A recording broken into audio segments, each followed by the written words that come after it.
Good afternoon guys, আমার Bangla YouTube চ্যানেলে তোমাদের স্বাগতম। আজকে আমরা এই ভিডিওতে কথা বলবো কানাডাতে কিভাবে স্টুডেন্ট হিসেবে যাওয়া যায় তার উপরে।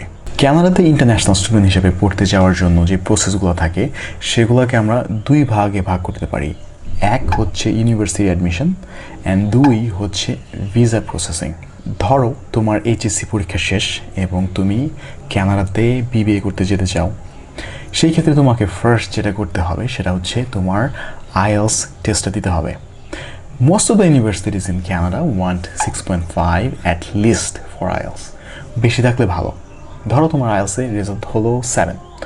এখন তুমি যেটা করবে সেটা হচ্ছে ইউনিভার্সিটি চুজ করবে বিবিএর জন্য কানাডাতে এবং সেই ইউনিভার্সিটির অ্যাপ্লিকেশন রিকোয়ারমেন্টগুলো দেখবা। সো ধরো সেই ইউনিভার্সিটি চায় এমন কাউকে যার এইচএসসি আছে এবং আইএলসে 7 আছে। So you qualify for it. Now তোমাকে যেটা করতে হবে সেটা হচ্ছে সেই ইউনিভার্সিটিতে অ্যাপ্লিকেশন করবা।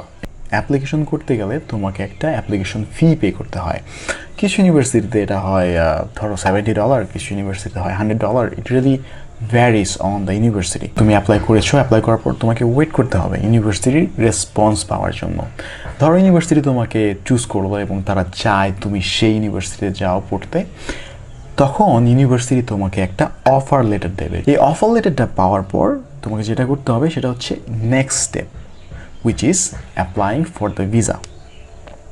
এই অফার লেটারটা তুমি নেবা এবং নিয়ে সিআইসির ওয়েবসাইটে যাওয়ার পর সেখান থেকে একটা অ্যাকাউন্ট ওপেন করবা। অ্যাকাউন্ট ওপেন করার পরে তুমি যখন ভিসাটা প্রসেস করতে যাবা তোমার কাছে কিছু ডকুমেন্ট চাওয়া হবে, যেমন তোমার অফার লেটার, এবং তোমাকে শো করতে হবে যে তোমার ইনাফ মানি আছে তোমার এডুকেশন এবং স্টে সাপোর্ট করার জন্য কানাডাতে, এবং আনুষঙ্গিক যত সার্টিফিকেশন আছে তোমার, যেমন তুমি যদি ভলান্টিয়ার ওয়ার্ক করো সেই সার্টিফিকেট, তোমার এক্সট্রা কারিকুলার অ্যাক্টিভিটি সার্টিফিকেট, এবং সেইখানেও তোমার একটা ভিসার জন্য ফি পে করতে হবে।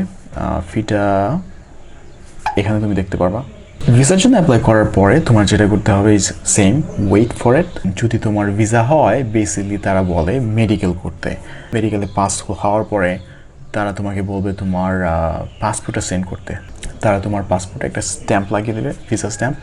That means you got the visa and you are good to go to Canada.